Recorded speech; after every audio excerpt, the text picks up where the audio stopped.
TP. That's pretty cool, and the stats are good for the refresher afterwards. But yeah, it's not a terrible thing just to buy a blink, and he does go for it. Okay. I like the Centaur eggs. That's really smart. That's one solution versus this combo, because if he doesn't get caught in the black hole, he can just reduce the damage his team takes by 60% for up to 3.75 seconds. That's an entire black hole. And that That's also amazing. helps against the ultimate from Venno. It's Yeah. a small chunk, 4 seconds out of the 16, but still, that's 25% of the time where you're mitigating a fair bit of damage after the Poison Novas come out. I think this is a little bit of an underrated item on Centaur, honestly. I've asked a lot of folks about it, and it just feels underwhelming, but It's situationally very strong. Yeah. If you're against a very obvious combo from your opponents, as Complexity have, I think it's a really smart pickup. I'm even thinking maybe is it worth it getting Refresher, because the amount of damage that they can block when that Stampede is up is amazing. Yeah, it really is. So both teams hitting some peaks on their power curves now, and this next team fight will most certainly be explosive. All the ultimates available, and it is Fnatic that will take the more aggressive posture here, moving in towards the Tier 3 in the mid lane. Roshan is up. This is Roche number 2. So the winner of this next fight will most likely get to claim the big boy in the pit. They may get spotted by Venno wards. I don't think they're going to cross past the vision. If they put a high ground ward, they're going to see Venno, and he just might die. Oh, and they can also run over cliffs here, so being in the Roche pit is actually not a big loss for Fnatic. This is Dire Vision right here. Maybe Fnatic trying to bait this out. Dire They absolutely see it. They know exactly what's going on. Naga Illusion walks into the pit. This is Dire Vision we're looking at here, folks. They've got great intel on all the movements of Fnatic, and they will retreat straight away. They get Mushi. All right, just harassing Mushi here, but similarly, Complexity do not have much intel once they get to the high ground, and they're not going to chase for that. Yeah, they're just trying to scare him, so no BKB popped, and Fnatic goes to their side of the map. There's the Veil on the Venomancer, so he did go Blink Veil. Swindle very scary at this point. The Veil increased damages is actually so much, though. It's like 25% essentially of the damage that you're losing in the first place. It doesn't quite stack. I think it's a little bit less than 25% when you do the math, but it is a lot of damage. Yep. It certainly is. The buff lasts a long time, too. Like that was the most recent buff to it, right? That it now lasts a lot longer. It lasts 16 seconds out of the 20, and I think if you cast it before BKB, it stays during the BKB. Obviously, in most cases, you don't take that damage, but then your BKB runs out, and the poison continues as well. Yeah, that's exactly it. So Fnatic, they still want to stay aggressive here. They're going to try to push this Tier 2 in the bottom lane. Dire have a glyph, and they are ready to make a hold. Johnny and Mushi. Did they see him? They see him now. They have a gem. Yep. Oh, yeah, it's on the Naga as well. They know the ward. Oh, my God, he can hit it from the low ground. What the heck? What? Well, that's a little wild. He was confused, too. He's like, whoa, I can hit that? That's not normal. But I guess definitely not normal. It was close enough to the left side. Apparently, you can stand right there. And okay. Like, every melee hero has a very short range, so if it happens to be within range, then you can get it. But that was the one rare time when it's close enough to the edge that you can grab it. Yeah. Oh, Mushi, he's picked up an armlet now, but he gets caught. They did everything. They hit him with everything. The Stampede will mitigate some damage. They have any way to interrupt this? They do. Walrus punches there, and Mushi ends up in the grave, down for 60 seconds without a buyback. Complexity march right into the Roche pit after that pick. Yeah, I think he was dead no matter what, I guess. Is he going to BKB almost for sure, but his team was so far gone. He was way out of position. Yeah. And now there's no way they can contest this. Not only with Mushi dead, but also the Stampede down. Oh, they got Ohio as well. Oh, no. The Malefice interrupts it, and this is definitely a dead Centaur.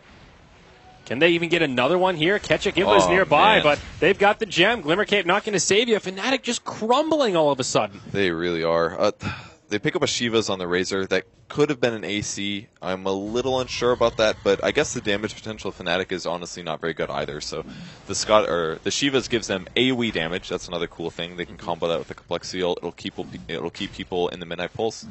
And just a lot of armor, and since their damage is weak, I think it's a pretty interesting choice. It is occasionally a pickup on Razor over a Shiva's, and it's not like they're going all in on minus armor, so he doesn't have to go AC here. But definitely an interesting choice. It does synergize okay with the Veil. It does magic damage, so it does get buffed up a little bit. Some minor things here. Johnny initiated on by Moon Meander. That'll be a nice solo kill for the Tusk, and part of the power of that Deso. Also, he's got a plate mail, so perhaps the Tusk will be the one to get the AC. So yeah, and he's already got the Deso, so yeah. Just splitting it about. I love that Moon Meander's just looking for kills right now, though.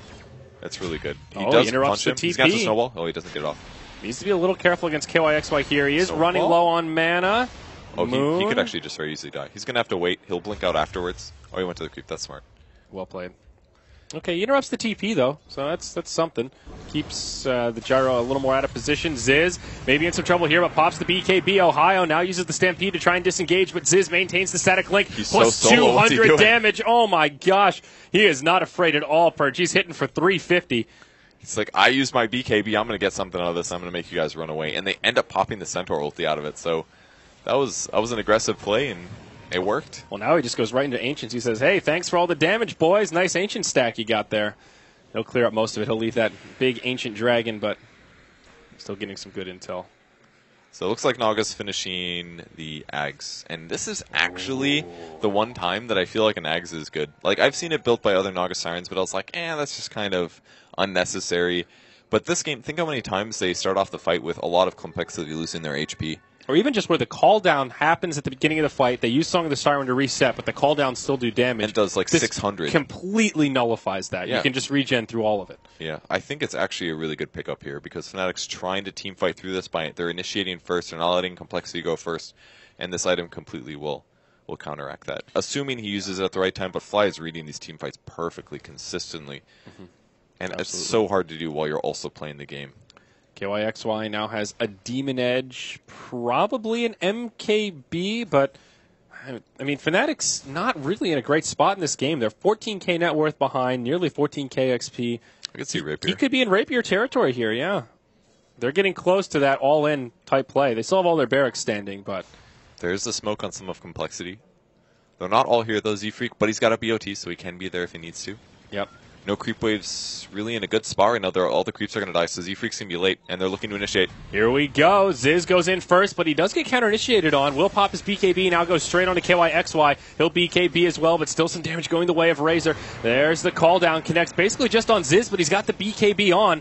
Stampede's been used, but there's just nothing this gyro can do. He'll be isolated. They also finish off the Crystal Maiden with the Walrus Punch. Now Mushi, he'll BKB a little bit late. Ohio comes in. Big damage onto all of Complexity, but they just can't finish him off. Ziz barely lives on a handful of hit points. Ooh. Johnny will finish him off, but the GG's call before the fight's even over. Fnatic know that there's just nothing they can do here. Fly will ult for good measure. Black Hole as well, Complexity on an absolute rampage right now, going 4-0 their day. They just needed to go 1-1 in both these series to secure the top 4, but they came to impress, and boy, did they. Man, I'm just thinking of that time, that video of their TI qualifiers game where they ended up doing the refresher Aghanims Warlock, and I just know these guys are pumped right now because what a strong showing going into the end of their group stage. Like, they showed up, they qualified convincingly, but every time you see the qualifiers happen, you're like, wow, they wrecked the qualifiers, but as time has told in the past, usually when you get to TI against the best teams, you end up looking bad against them. But Complexity is like, man, I'm surprised they didn't stomp the qualifiers more than they did because they are beating the top teams right now. They have great strats, they have tons of variabilities, and they're hard to predict. They swap their lanes and their heroes. They're my new favorite team, man. They're making North American Dota proud. Really looking strong. Can't wait to see what they do at the main event as they'll be starting in the upper bracket. So we've got one more heat here on the stream number 2, and not sure which it'll be. It'll either be CDEC versus EG or eHome versus Virtus Pro. Looks like between each heat they're deciding which games will be on which stream. So not sure which one we're casting next, but we've got one more series before our group stage coverage is all over, Purge. And we're excited to be here. Thanks everybody for watching. This was Zyori and Purge. We'll see you guys with the next heat.